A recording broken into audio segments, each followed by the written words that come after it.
For departing characters, note there I said departing characters, not dying, please note that distinction and reserve judgment. I would place the Doctor leaving Susan, his granddaughter, behind on 22nd century Earth, the Time Lords taking Jamie and Zoe away from the Second Doctor immediately before forcing him to change, and Sarah Jane having to leave, on equal tiers. A lot's already been said on Susan's departure at the end of the Dalek invasion of Earth, the sacrificial nature of each she and the Doctor and the speech he makes. I've also already discussed this scene in an earlier video myself, so I'll just add that this scene shows some of my favourite acting by the original cast, especially the emotion shown by Carol Ann Ford as Susan.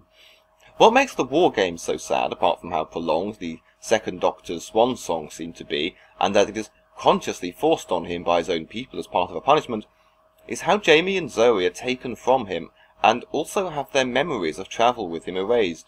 Something about this affected me greatly when I first saw it. Sarah had to leave the Doctor because he was called to his own planet, and, for reasons never adequately explained, he couldn't take her with him. This all happens in just 2 scenes at the end of Hand of Fear, but the goodbye between Tom Baker and this lady is touchingly understated, and then, for one last trick, he takes her to the wrong place.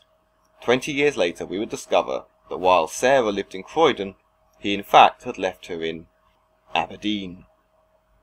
Not wishing to neglect the new series goodbyes, of course, I, like the next fan, was deeply affected by that time the Doctor and Rose had to say goodbye, and that time the Doctor and Rose had to say goodbye, and what was that other one? Why the Doctor and Rose saying goodbye, of course.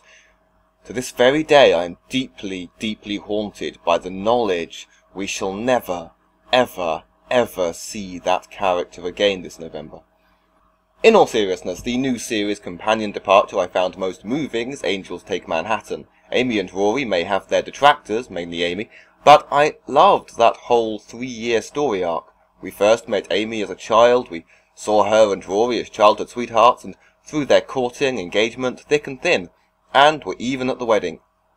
I rarely like love stories and generally see no point in romantic relationships in a show like Doctor Who, but my partner and I both bawled our eyes out each time we saw their departure together. I say it was the perfect ending, perfectly executed. Whether this counts as a sad moment I am uncertain, simply because this story and character arcs had simply concluded and Moffat had shown us Amy grow up and become fulfilled. There was resolution and he didn't need to dig up the character again to deliver it. But what of the deaths of Doctor Who, old series and new? It's a dangerous universe out there. But what stays with me? The original Dalek serial features surprisingly few on-screen deaths, but we do see the Thal leader exterminated brutally. He had trusted the Daleks. But moreover, the Thal, who, having failed to make a jump when they were all tied together, and took out his knife to cut himself free because no one else would let him drop, I think it is the first example of self-sacrifice in the show's history, mere weeks in, and it is such a shame that the Technicolor big screen remake chose to have him fall fortuitously onto a ledge and live to tell the tale. If I were to devise a test to divvy up the hooligans from the true Whovians, it would be to ask, how did you feel when Adric died? If they say, who's Adric? Then they need either to educate themselves by watching Earthshock, sorry for the spoils, or hand in their scarves.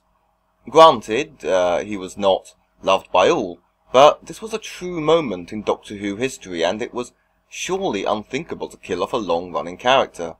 Adric was simply in the wrong place, wrong time, parted on less than wonderful terms with the Doctor, and the fact that the Doctor could let this happen, the resentment of fellow companions Tegan and Nyssa rings true, and the bereavement storylines never dropped.